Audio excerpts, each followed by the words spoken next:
Hello, and welcome to another episode of Window on Collecting Art and Antiques.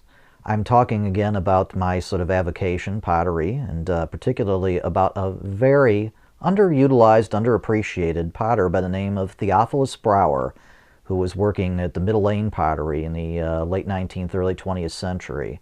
A man that you gotta love for his name alone, even though he made a lot of exquisite pottery. And he's very sort of obscure character within the arts and crafts movement. He came to my attention a number of years ago because, as you folks may be aware, I do make luster pottery of my own, and anybody doing iridescent lusters or exotic glazes on their own terms is someone that was bound to attract my attention. Brouwer's work is rare, but it is obtainable.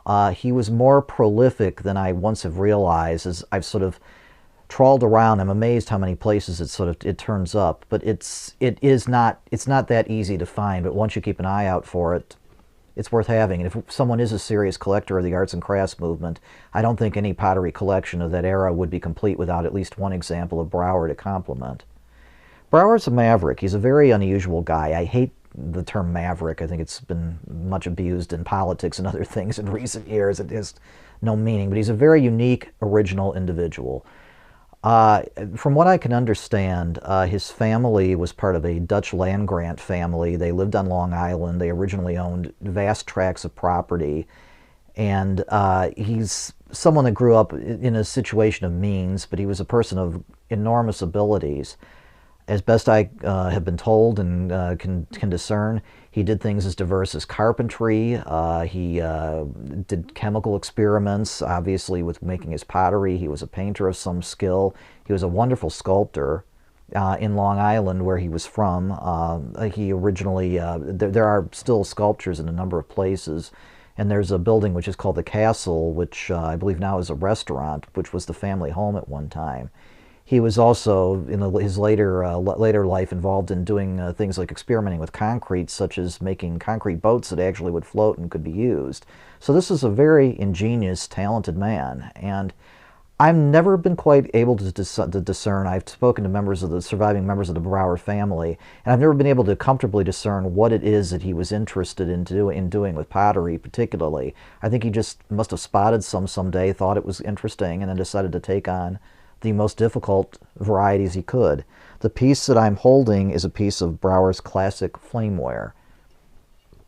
So called because I'm sure as you can probably see on the camera as I'm turning the pot, that it sends up these exquisite sort of flame-like reflections. Brouwer started making pottery probably roughly about 1890, and it was quite well thought of, and that Tiffany and Company had some kind of a relationship with him, and it was because of his access to the East Coast and the fact that he was a person of means. I think some prominent people did have it. He never had a large operation. Some of the references indicate that the pottery was hand thrown. That's almost never the case. The pottery is quite thin walled, but it's usually cast in molds. The shape that I'm holding, which is a good classic Brouwer shape, I've seen this pot with different glazes on it, and virtually identical any number of times. It must have been drawn from the same mold. And you can be able to see it has quite a thin rim. He's often compared to the potter George Orr, at least in terms of his because they cross over each other from a time standpoint and also from sort of an aesthetic and a unique standpoint. But Brouwer's work is not thrown. Orr's is exquisitely hand-thrown and very thin. The reason that Brouwer's is as thin is because it was cast in a mold. My sense as a working potter is also that the thinness helped it withstand the kind of heat treatment that he was doing. Brouwer's flame painting, there's another little Brouwer ewer, which is unusual because it has both green and brown and gold, all these different colors on them. And I'll show you there's a classic Brouwer mark on the bottom, which hopefully the camera can read. This is actually, says Brouwer's name in script, and it has an M for Middle Lane, which was the area where the original pottery was. And there are two little marks on them. Those are whale bones. Apparently the gate to the pottery had two large whale bones that had come from the whaling community that it was at, and you had to drive under the whale bones to get inside. So the original version of the pottery refers to that. Sometimes it's also called the Ceramic Flame Company, though examples with that label on it are rare. This one has the slightest ghost of one of the Ceramic Flame Company labels, which probably also makes this a later pot in his career. Brouwer's flame painting is a very unusual technique. If one has an interest in contemporary pottery, it's not unlike raku pottery, such as sometimes practiced in colleges, and a few potters still use it, where pottery is hot worked.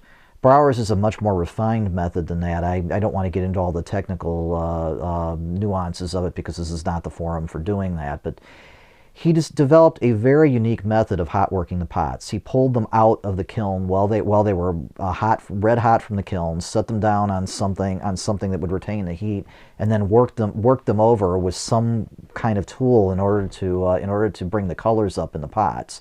That's very difficult to do because it's almost the equivalent of taking a cold plate out of a freezer, putting it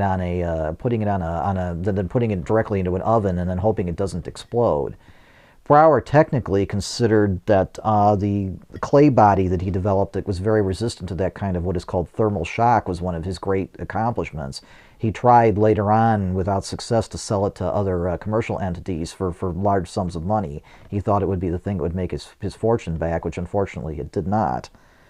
The piece that I'm holding is unique too because as a viewer, Brouwer's work is more desirable when it shows evidence of his handwork on it, and this is actually a handmade piece, not something that was made in a mold. It would never. I doubt that it would show on camera, but you can actually see the tracing of his fingerprints having molded this exquisite handle. The work, because it was handled, was in these high heat situations, and it's got a very delicate lead-based glaze on it, which is the luster is imparted because of trace amounts of copper and precious metals put in a special atmosphere. It's often damaged. I've rarely seen a Brouwer example because it's low temperature. The glazes are fragile. I don't think I've ever seen an example that didn't have some kind of abrasion or chip or something on it, and that has to be accepted in the context of having these works. They're 100 years old. They're going to be a little bit damaged. I mean, so long as they're not cracked clean in half. Now here's an example too. This one shows some of the sort of characteristic flaws that can occur because the clay body is fragile, but it has an exquisite glaze. Sort of goblet shape. This piece was originally made and intended to be a lamp base, and a lot of the larger Brouwer pots seem to have been lamps. I have never yet encountered a Brouwer that had the lamp mechanism still on it. In fact, I'd like to hear from somebody out there if they have one. I'd love to know what an original Brouwer looks like with lamp fittings and what kind of shade it would have had, because it's hard to visualize. This is rather small for a lamp, but that was obviously what it was intended to be.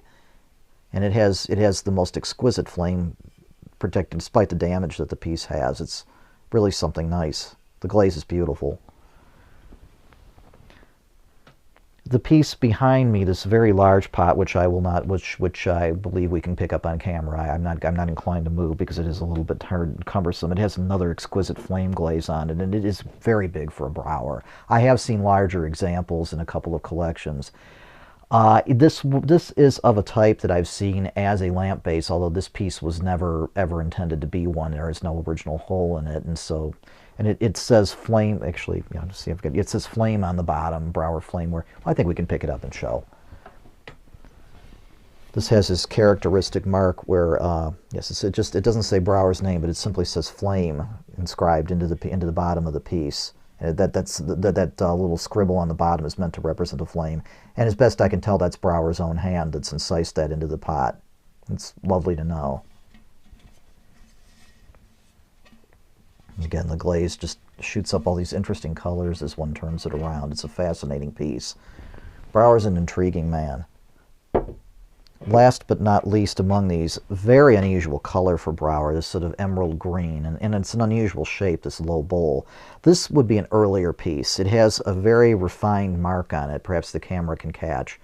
It has the whalebone mark where it's more discernible, and then the M for middle lane. And it has just a beautiful green glaze. It's almost all of Brouwer is this sort of orange, red, gold kind of bias. That seems to be in the nature of what the glaze is made of. I've seen the odd piece in brown, in blue, which is quite rare. There's another type of glaze that he specialized in called gold overglaze, which I cannot, for love or money, secure an example of, where the pots are actually glazed over. There's an iridescent glaze actually over top of gold leaf, which from a technical standpoint is like glazing over Teflon. It's virtually impossible for a potter to do, but somehow he figured out the secret. I'd love to know it myself. There are examples of another, he called something seagrass painting, which had sort of, I don't have, that's probably what this would be regarded as a seagrass glaze, would be my guess as to what Brouwer would call it.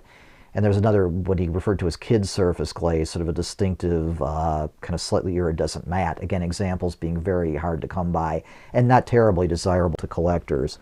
Even though the flame-painted pieces, such as this, are the most common, they're also the most successful and the most desirable to have. And you know, small examples of Brouwer are to be found if one is a little bit diligent. They're going to cost some money depending on their condition. If they have applied decoration like handles, like this first piece that I've shown, or if they have some of them have little sort of worms or shells or incrustations on them, those would bring proportionately more because they show the hand of the artist involved. It seems that he may have had a couple of assistants helping him out, but the fundamental sort of manipulating of the glazes and such was Brouwer's alone. He had many business interests. I've mentioned the concrete business. He was a sculptor. He did a lot of other things. He passed away in the early 1930s at a not terribly advanced age. And he leaves this legacy behind. I guess these statues are all over the place. There are patriotic statues up and down the eastern seaboard that he sculpted. And again, he was a gifted man. And his pottery, these little messengers of his talent, are all over the place. And they inspire working potters today like myself, because it's wonderful to see somebody sort of doing something his own way without a lot of background, without a lot of support, without a lot of knowledge, and just deciding he wanted to do something one day and he found a way to do it. And I think that's an admirable lesson for anybody. I hope that presenting this to you today brings back just a little molecule of attention back, little spotlight of attention back on Theophilus Brouwer, and you're inspired to look about more for him. You'll find some more information in some of the excellent books by David Rago on the arts and crafts movement, also by the classic volume about American art pottery by Paul Evans, which has one of the only good accounts of him available. The American Art Pottery Association, with which I'm associated, also has a couple of its back issues describe Brouwer in as much detail as anyone is ever likely to see. He's somebody well worth looking into, and I hope that you take the trouble to do so. Thank you for joining us today, and we'll see you at another time.